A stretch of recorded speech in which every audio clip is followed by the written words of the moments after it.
ইমান মৰমত অনা বস্তুটোৰ এনেকুৱা অৱস্থা হ'ব বুলি ভবাই নাছিলোঁ। নমস্কাৰ সকলোকে, মোৰ অন্য এটা ভিডিঅ'লৈ আপোনালোক সকলোকে স্বাগতম। এইফালে মই আলহী আগবঢ়াবলৈ গৈছোঁ, দেখিছেনে? আগবঢ়াই আনিব গৈছোঁ। এইফালে কুকুৰ দেখি পিনে তাই বহি দিলে দেই, মই বহিতে পাৰিহি। মানে মোৰ হৈছিলে 11 তাৰিখে বাৰ্থডে, আৰু ভিডিঅ'টো তেতিয়াই কৰা মই মানে দিবলৈহে পৰা নাছিলোঁ, তো আজি দিছোঁ। আৰু এইফালে দেখিছেনে মোক গিফ্ট কি আনিছে, চাওক আপোনালোকে। ये क्या है? एनु मेन बस्तु खुली दे এনেকে নহব নহয় এটো বাইদি বেলা যদি বাইদি ও বাঘ বান্দিন এनु মেন বস্তু আনছে দেখিছ না সুজি হালৱা দিব ও হেৰি ন আজি এটো খাম বইলা মাংস হলো নি এটো কলিনটো লৈ যাব লাগিব পাই। তাৰপাছতে মই গিফ্ট আনবক্সিং কৰিব ল'লোঁ, আৰু আমাৰ ভিডিঅ'গ্ৰাফাৰে মানে ভিডিঅ' কৰিব নাজানে। মোবাইলটো যেনেকৈ দিলোঁ তেনেকৈ ধৰি অকোৱাকৈ ৰখি আছে, চাব কি অৱস্থা।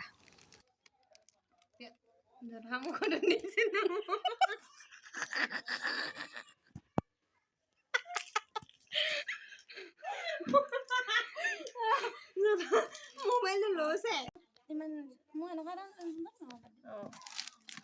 এডাল ব্ৰেচলেট এডাল আনি দিছে, ধুনীয়া লাগিছে। এসময়ত ময়ো কৰিম আৰু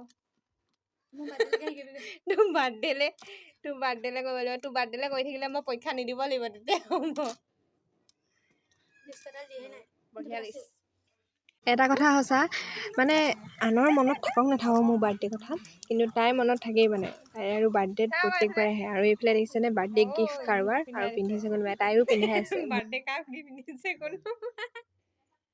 তাৰ পাছতে ৰাতি একদম ভাবিব নোৱাৰা গিফ্ট এটা পালোঁ। মানে মই ভবাই নাছিলোঁ যে এনেকৈ মানে ছাৰপ্ৰাইজ পাম বুলি। মোৰ লগৰ দুটাই আহি পিনে মানে মোক গিফ্ট মানে ছাৰপ্ৰাইজ দিছে, আৰু সিহঁতে লৈ আহিছে। মই চাইছোঁ মানে কি আনিছে। মই লাজটো নাই, মই ভালেই পাইছোঁ, বহুত ফূৰ্তি হয়। নিজে খুচাৰিছোঁ। This is gift.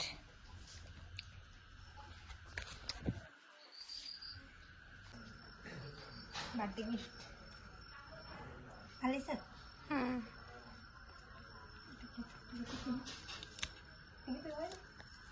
মই এইফালে দুটা মোবাইল লৈ আছোঁ, আপোনাক মানে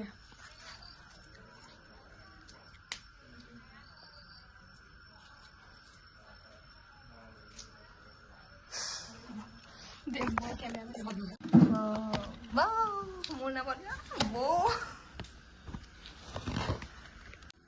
এডাল নালাগিছে।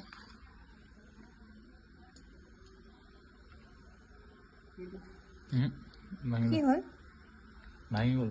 হ'ব, কাটিয়া হ'ল। নিজৰ বাৰ্থডে নিজে মম লগাই নিজে জ্বলাম এতিয়া। এতিয়া সদায় নিদিয়ে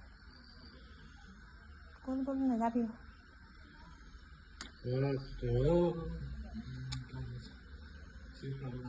দেখিছেনে গাইছ, ইমান ধুনীয়া কেকটো আনিছে। আৰু মোৰ মানে কাটিবলৈ ইচ্ছাই নাছিলে মই কেকটো দেখি, আৰু নিজৰ বাৰ্থডে নিজে একদম মম জ্বলাই নিজে ঠিক কৰিছোঁ। সিহঁতে কিন্তু একো কৰি দিয়া নাই, অকল আনি দিলে আৰু দেখাইহে দিছে। মানে মই বাকী নিজে কাম কৰি লৈছোঁ চব।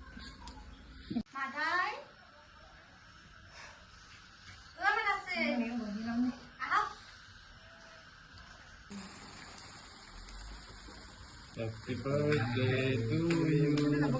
Happy birthday, dear Deepika. Happy birthday to you. এতিয়ালৈকে আহি পাতিছোঁ মোৰ বাৰ্থডে বুলি। মই নিজে মানে চব্জি বনাবলৈ লৈছোঁ। এগৰাকী আমাৰ আলু কাটিছে, আৰু এইফালে মাংস দাংবডি এইফালে কাটিব লাগিব, আৰু পিঁয়াজ চিয়াজ কাটি লৈছোঁ ঘৰত। আৰু মই এতিয়া বনাই লওঁ, তাৰপাছত দেখাই আছোঁ। এইফালে মই মাংস শাকো বনালোঁ, বনাই মেলি আজৰি। তাৰপাছতে মানে কি হ'ল দেখিছেনে, এয়া ঘটনা ঘটিল, কেকটো পৰিলে। তাৰপিছত ইমানেই আৰু। বাই বাই গাইছ।